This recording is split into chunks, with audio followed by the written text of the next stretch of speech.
Medium-Suzanne Giesemann. Welcome to FEAR Unzipped. You have no idea how happy I am to have you here. I've read your books. I took a course from you, Soul to Soul. One of your books profoundly changed my life, and synchronicities that came in are truly magical. That's all that I can say.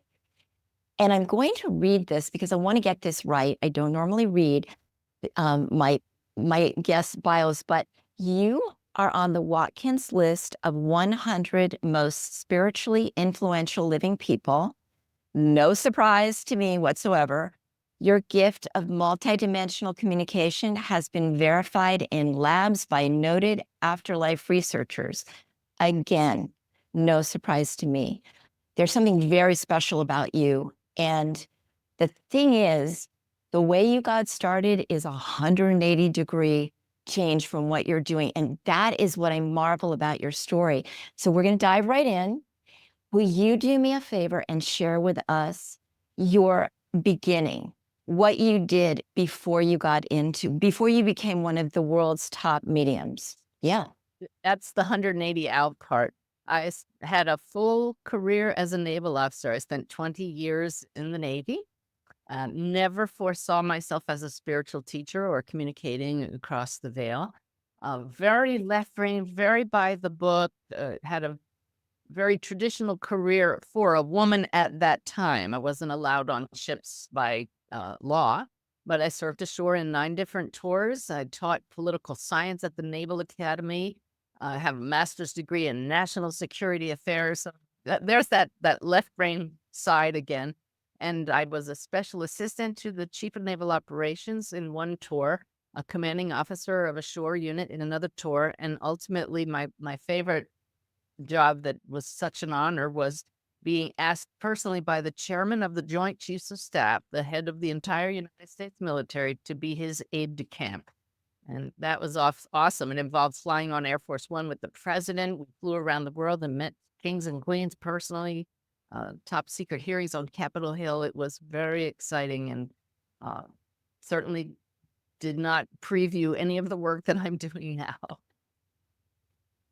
So can you go in a little bit more with that? And how did you shift from that, which was very left brain, the work that you did to me was a matter of life and death. I mean, you had to have very specific facts behind what you were doing, I would presume, now, and tangible. So then what happened? How did you get into this new world of yours? I got into it the way I find now that most people get into this path, the spiritual journey, through a major wake-up call. I had a wake-up call my final years in the Navy when I was in the last aircraft in U.S. airspace on September 11th. My boss was going to be knighted by Queen Elizabeth. We were out over the Atlantic and came back to our burning office building, the Pentagon, after flying directly over Manhattan. That's when I started asking deep spiritual questions, but I turned to traditional religion for answers and it didn't satisfy me. I was not raised with any religion at all. So that was my first real foray into various religions.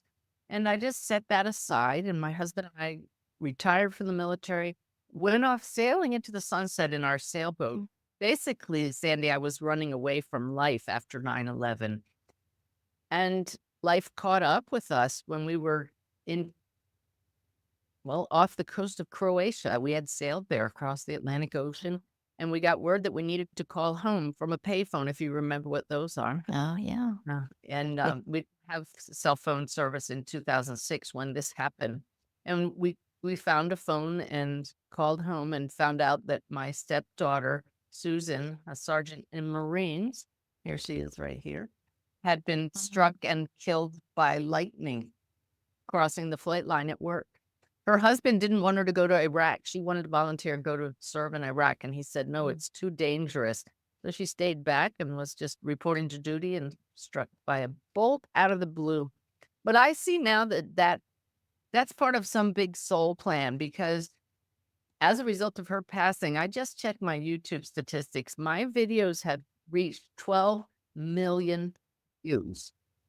And That was my goal when I first discovered that there is a greater reality and that we are part of it now because we're souls.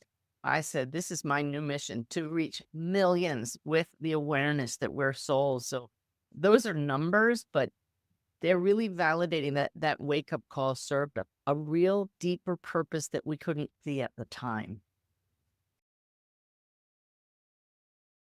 I am very curious what your friends and colleagues thought of you when here's this woman who is, a military person going from that to mediumship and believing in things beyond the veil and things you can't see. What was the reaction from family, friends, colleagues? Very few people don't get excited at the thought of an afterlife. Very few people haven't had what I call a no other explanation moment. So we're all like these little closet afterlife junkies. I really believe that.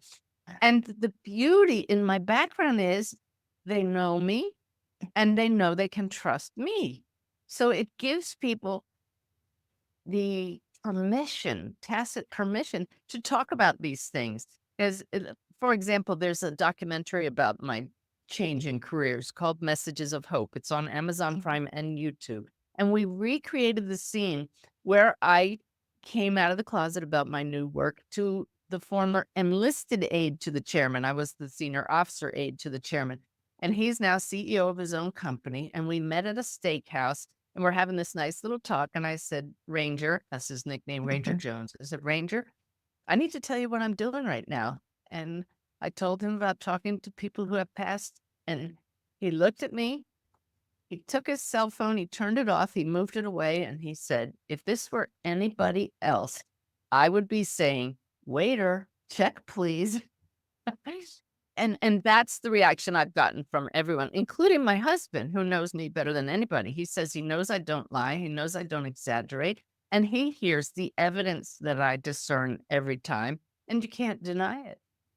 Can't deny it's real. What is something that you would recommend that they do that might catapult them out of that a bit? Reading stories of people's near-death experiences is a great place to start, because universally the experience is that these people who may not have had any belief in a greater reality are so surrounded by love. And you can't explain these stories any other way than that there's more to us than our stories. And that helps us to put our stories and the drama in perspective. Once you then start having your own experience through meditative experiences, we make the shift to looking at ourselves from a higher perspective, like going onto the balcony in a theater. And you're up there, it's the soul looking down at yourself on the stage. And the perfect phrase that my guide teach everybody is, isn't that interesting? When you look at what you're afraid of, or you look at the drama you're going through, and you can say, isn't that interesting? You suddenly realize there is another way of looking at everything. And it gives you perspective. We buy movie tickets and go into a theater to deliberately be scared and horrified or brought to tears and grieve. But we do it because we know it's safe, that we can at any time step out of the lobby and buy some popcorn. And then when we catch our breath, when you say it's only a movie, we go back in. Well, once you come to know yourself as a soul, you can step up on the balcony at any time. And my friends and I, we sometimes, when we hear each other's stories and what we're going through, we look at each other and say, pass the popcorn, pass the popcorn, because it just puts it in perspective. What would be your number one go-to strategy for somebody who's in a mental distress? Something that in this moment, like they're in a panic moment, what would you suggest they do? Immediately, the answer is a vagus nerve breath, which I talk about in the Awake and Wait book. That's where you breathe in very slowly through your nose, willing yourself to relax. Really, the count of 1, 2, that slowly. And then you exhale to the count of 6. And those extra 2 counts put pressure against the rib cage and against the vagus nerve, which triggers the relaxation response in your body. So you're literally taking your body and using it as an instrument to help you relax more. And it just feels so good. It'll stop a craving in its tracks because we usually are just stressed. So vagus nerve breaths at any time. When you're in distress, it's that deep breath and self-talk, just assuring yourself all is well. And then ask for help by all means. That's beautiful. That's actually mine also, my go-to as well.